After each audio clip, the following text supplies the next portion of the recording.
Wednesday. Yan, alam mo yung paborito niya? Ito. Ito, tanglad. Ay, tanglad, paborito yan ni Wednesday. Kain. Yan, paborito ni Wednesday. Tanglad. Sarap? Sarap ba? Sarap ba yan?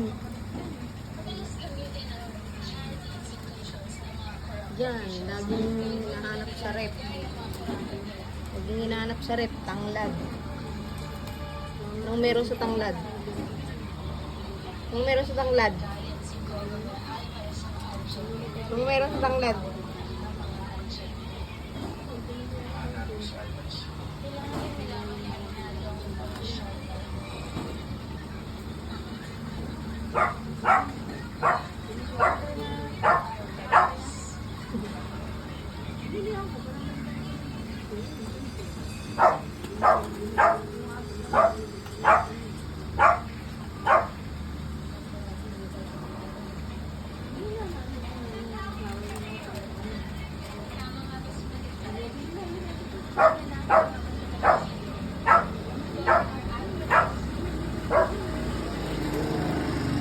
Tama na. Tapos na.